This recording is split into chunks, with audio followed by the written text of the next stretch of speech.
সংসদ নির্বাচনের প্রচার শুরুর পর থেকেই দেশের বিভিন্ন স্থানে ভোটারদের কাছে ছুটছেন প্রার্থীরা, দিচ্ছেন উন্নয়নের নানা প্রতিশ্রুতি। বিস্তারিত আহমেদ শরীফের ডেস্ক রিপোর্টে।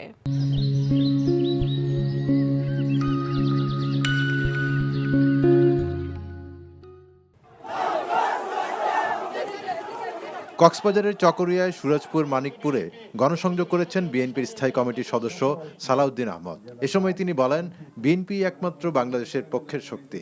এদেশের গণতন্ত্র, উন্নয়ন সহ সবকিছুর জন্যই সংগ্রাম করেছে বিএনপি। এদেশের উন্নয়ন, গণতন্ত্র, প্রগতির সবকিছুর জন্য বিএনপি আজীবন সংগ্রাম করে গিয়েছে। আপনারা প্রত্যেকেই আগামী 12 তারিখে ধানের শীষের পক্ষে সমর্থন দিবেন ইনশাআল্লাহ। খুলনা 2 আসনের বিএনপির প্রার্থী নজরুল ইসলাম মঞ্জু নিউ মার্কেট কাঁচাবাজার এলাকায় এবং জামায়াতের প্রার্থী শেখ জাহাঙ্গীর হোসেন হেলাল প্রচার চালান নগরের 30 নম্বর ওয়ার্ডে। আর ডুমুরিয়ায় গণসংযোগ করেন জামায়াতের সেক্রেটারি জেনারেল মিয়া গোলাম পরওয়ার। আমরা ধারণা করেছিলাম যে উনি বিদেশে লন্ডনে গেছেন, লেখাপড়া করেছেন, কিছুটা পলিটিক্যাল ম্যাচুরিটি হয়তো আছে, কিন্তু দেখি যে উনি তো এখন বড় মুফতি হয়ে গেছেন। বিলেত থেকে মুফতি ফতোয়া দিয়ে দিচ্ছেন যে কিডা মুশরিক আর কিডা কাফের, এটা তার কোনো অধিকার নেই। নাটোর 2 আসনের নলডাঙ্গায় বিএনপির প্রার্থী রুহুল কুদ্দুস তালুকদার দুলু এবং জামায়াতের প্রার্থী ইউনুস আলী গণসংযোগ করেন সিংড়ার জামতলী হাটে। লালমনিরহাট 3 আসনে শিবিরকুটিতে বিএনপির প্রার্থী আসাদুল হাবিব দুলু এবং লালমনিরহাট 2 আসনে প্রচার চালান বিএনপির প্রার্থী রোকনউদ্দিন বাবুল সহ অন্যরা।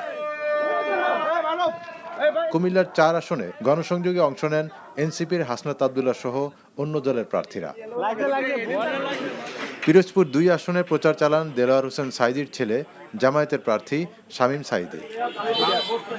কুষ্টিয়া 4 আসনে বিএনপির মনোনীত প্রার্থী সৈয়দ মেহেদী আহমেদ রুমি তার নিজ নির্বাচনী এলাকা কুমারখালী শহরে প্রচারণা শুরু করেন। এদিকে কুষ্টিয়ার হরিপুরে নির্বাচনের প্রচার চালিয়েছেন জামায়াতের প্রার্থী আমির হামজা। তিনি ভোটারদের কাছে দাঁড়িপাল্লায় ভোট চান।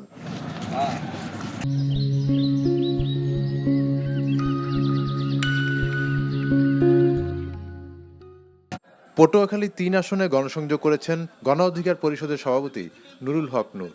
প্রথম নির্বাচনী জনসভায় তিনি ট্রাক প্রতীকের পক্ষে ভোট চান। আহমেদ শরীফ, এনটিভি নিউজ ডেস্ক।